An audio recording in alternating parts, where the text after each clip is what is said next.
আসসালামু আলাইকুম। শীত মানেই উৎসব, দাওয়াত আর খাওয়া দাওয়া। শীতকালের ভোজন আয়োজন হাঁস ছাড়া যেন অসম্পূর্ণ, কারণ শীতকাল হচ্ছে হাঁসের মাংস খাওয়ার জন্য সবচাইতে উৎকৃষ্ট সময়। আর এই হাঁসের মাংসের সাথে গরম গরম চালের রুটি, চিতই পিঠা কিংবা ছিটা রুটি যদি হয় তাহলে তো কথাই নেই। তাই আজ নিয়ে এলাম ভীষণ মজার হাঁসের মাংস ভুনা রেসিপি। আমি যে পাত্রে রান্না করব সে পাত্রে হাঁসের মাংসগুলো নিয়ে নিব। আজকের রান্না করার জন্য গোটা একটা হাঁস নিয়েছি। এখানে টোটাল 1500 গ্রাম আছে। হাঁসের মাংসের পিসগুলো এই সাইজের করে কেটে নিয়েছি। হাঁসের মাংস সাধারণত চামড়া সহ রান্না করা হয়, কারণ শীতের সময় হাঁসের গায়ে বেশি চর্বি জমা হয়, আর এটাতেই এর স্বাদ অনেক বেড়ে যায়। এখন একে একে মশলাগুলো দিয়ে দিব। দিয়ে দিচ্ছি 1.5 কাপ পেঁয়াজ কুচি, 3 টেবিল চামচ আদা বাটা,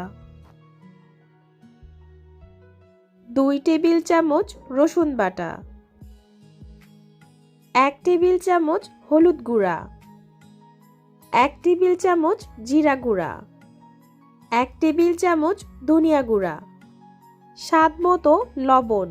আমি এখানে 1 টেবিল চামচ লবণ দিয়েছি। 3 টেবিল চামচ মরিচ গুঁড়া। মরিচের গুঁড়া আপনারা ঝাল অনুযায়ী কম বেশি দিতে পারেন। 4 টুকরো দারুচিনি, 4 টুকরো লবঙ্গ, 3টা এলাচ। এলাচ একটু চিড়ে দিয়েছি, এতে করে ফ্লেভার ভালো বের হয়। 2টা তেজপাতা। তেজপাতা আমি মাঝখান থেকে ছিঁড়ে দিয়ে দিলাম। আর সবশেষে দিয়ে দিচ্ছি 1/2 কাপ সরিষার তেল। তেল বেশি দেওয়ার দরকার নেই, যেহেতু হাঁসের চামড়া সহ রান্না করছি, আর হাঁসের চামড়ায় কিন্তু অনেক চর্বি থাকে, সেহেতু রান্নার সময় মাংস থেকে তেল এমনিই বের হবে। এখন আমি হাঁসের মাংসের সাথে সবগুলো মশলা খুব ভালোভাবে মাখিয়ে নিব। অনেকের কমপ্লেইন থাকে হাঁসের মাংস রান্না করার পরও গন্ধ থেকে যায়, আর হাঁসের মাংস ভালোভাবে সিদ্ধ হয় না।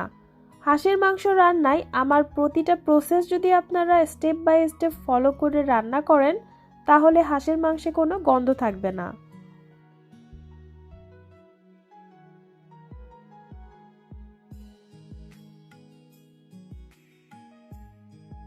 মাখানো হয়ে গেলে ম্যারিনেট করে রাখবো 15 থেকে 20 মিনিট। 15 থেকে 20 মিনিট পর এর মধ্যে 1/2 কাপ পানি দিয়ে দিচ্ছি। এবার ঢাকনা দিয়ে ঢেকে চুলার আঁচটাকে মিডিয়ামে রেখে অপেক্ষা করব 10 মিনিট। ফিরে আসছি 10 মিনিট পর।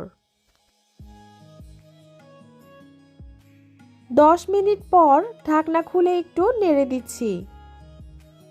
ভালোভাবে উল্টে পাল্টে নেড়ে দিতে হবে, যাতে সবগুলো মাংসে মশলা আর তাপটা ভালোভাবে লাগে।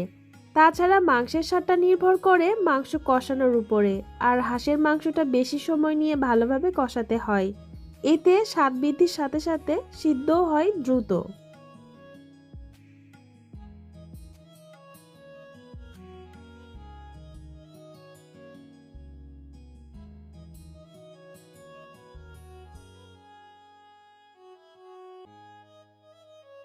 আবারও ঢাকনা দিয়ে ঢেকে দিচ্ছি 10 মিনিটের জন্য। চুলার আঁচটা আগের মতোই থাকবে। 10 মিনিট পর এখন আর ঢাকনা দিয়ে ঢেকে দিব না, নেড়ে চেড়ে আরো কিছুক্ষণ কষাবো। উল্টে পাল্টে নেড়ে দিতে হবে, যাতে মাংসগুলো নিচে পুড়ে না যায়। আর দেখতেই পাচ্ছেন কত সুন্দর একটা কালার এসেছে। আর এভাবে আমি টোটাল 20 মিনিট মতো মাংসটা কষিয়ে নিয়েছি। মাংসটা কষানো হয়ে গেছে, এবার পানি দিয়ে দিব। পানিটা হালকা কুসুম গরম পানি ব্যবহার করব। পানি এমনভাবে দিব যাতে মাংসগুলো ডুবে থাকে।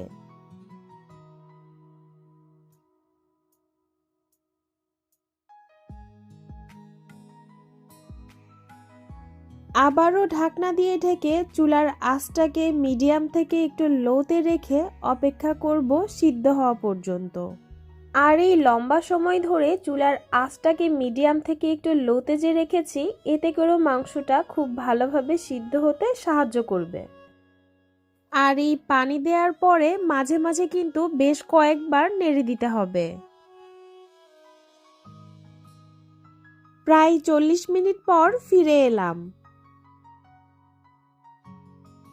এখন দিয়ে দিচ্ছি 2 চা চামচ গরম মশলা গুঁড়া। আবারও খুব ভালোভাবে নেড়েচেড়ে মিশিয়ে নিচ্ছি। ঝোলের পরিমাণটা কমে এসেছে আর মাংসগুলো পারফেক্টলি সিদ্ধ হয়ে গেছে। আর রান্নার শেষ পর্যায়ে দিয়ে দিচ্ছি 5-6টা শুকনা মরিচ।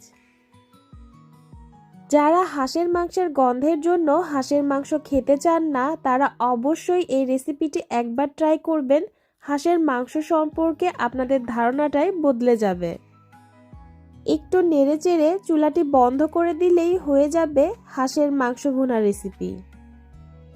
তারপর পছন্দ অনুযায়ী পরিবেশন করে নেবেন মজাদার হাঁসের মাংস ভুনা। আশা করছি এই রেসিপিটি ফলো করে আপনারা তৈরি করতে পারেন মজাদার হাঁসের মাংস ভুনা রেসিপি। আমার রেসিপিগুলো যদি আপনাদের ভালো লেগে থাকে, আমার চ্যানেলটি অবশ্যই সাবস্ক্রাইব করবেন, বেশি বেশি করে লাইক এবং কমেন্ট করবেন। পরবর্তী রেসিপি পেতে আমার চ্যানেলে চোখ রাখুন। আজ এ পর্যন্তই। আল্লাহ হাফেজ।